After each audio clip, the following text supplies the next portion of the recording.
لوگوں نے عرض کیا کہ آپ اپنی قوم میں تشریف لے جائیے، تو آپ نے فرمایا کہ کس طرح اپنی قوم میں جا سکتا ہوں؟ میں تو ان لوگوں کو عذاب کی خبر دے کر شہر سے نکل گیا تھا، مگر عذاب نہیں آیا، تو اب وہ لوگ مجھے جھوٹا سمجھ کر قتل کر دیں گے۔ آپ یہ فرما کر غصے میں بھر کر شہر سے پلٹ آئے اور ایک کشتی میں سوار ہو گئے۔ یہ کشتی جب بھی سمندر میں پہنچی تو کھڑی ہو گئی۔ وہاں کے لوگوں کا یہ عقیدہ تھا کہ وہی کشتی سمندر میں کھڑی ہو جایا کرتی تھی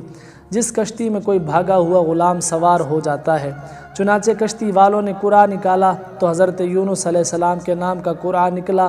تو کشتی والوں نے آپ کو سمندر میں پھینک دیا اور کشتی لے کر روانہ ہو گئے، اور فوراً ہی ایک مچھلی آپ کو نگل گئی، اور مچھلی کے پیٹ میں جہاں بالکل اندھیرا تھا آپ مقید ہو گئے، مگر اسی حالت میں آپ نے آیت کریمہ لا الہ الا انت سبحانک انی کنت من الظالمین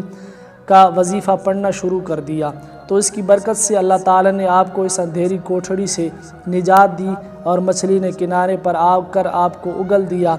اس وقت آپ بہت ہی نجیف اور کمزور ہو چکے تھے۔ اللہ تعالیٰ کی شان کے اس جگہ کدو کی ایک بیل اگ گئی اور آپ اس کے سائے میں آرام کرتے رہے۔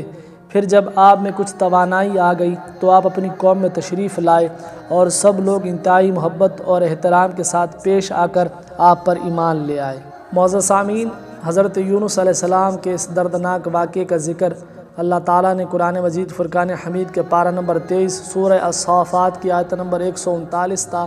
147 میں فرمایا ہے، جس کا ترجمہ یہ ہے، اور بے شک یونس پیغمبروں سے ہے، جب کہ بھری کشتی کی طرف نکل گیا تو قرعہ ڈالا تو دھکیلے ہوئے میں ہوا، پھر اسے مچھلی نے نگل لیا اور وہ اپنے آپ کو ملامت کرتا تھا، تو اگر وہ تسبیح کرنے والا نہ ہوتا ضرور اس کے پیٹ میں رہتا جس دن تک لوگ اٹھائے جائیں گے۔ پھر ہم نے اسے میدان پر ڈال دیا اور وہ بیمار تھا، اور ہم نے اس پر کدو کا پیڑ اگایا اور ہم نے اسے 1,00,000 آدمیوں کی طرف بھیجا بلکہ زیادہ، تو وہ ایمان لے آئے تو ہم نے انہیں ایک وقت تک برتنے دیا۔ معزز سامعین، نینوا والوں کے اس واقعے سے یہ سبق ملتا ہے کہ جب کسی قوم پر کوئی عذاب یا بلا آ جائے، نازل ہو جائے، تو اس بلا سے نجات پانے کا یہی طریقہ ہے کہ لوگوں کو توبہ و استغفار میں مشغول ہو کر دعائیں مانگنی چاہیے۔ تو امید ہے کہ بندوں کی بے قراری اور ان کی گریہ و زاری پر ارحم الراحمین رحم فرما کر بلاؤں کے عذاب کو دفع فرما دے گا۔ اور حضرت یونس علیہ السلام کی دل ہلا دینے والی مصیبت اور مشکلات سے یہ ہدایت ملتی ہے کہ اللہ تعالیٰ اپنے خاص بندوں کو کس طرح امتحان میں ڈالتا ہے، لیکن جب بندے امتحان میں پڑھ کر صبر و استقامت کا دامن نہیں چھوڑتے اور عین بلاؤں کے طوفان میں بھی خدا کی یاد سے غافل نہیں ہوتے،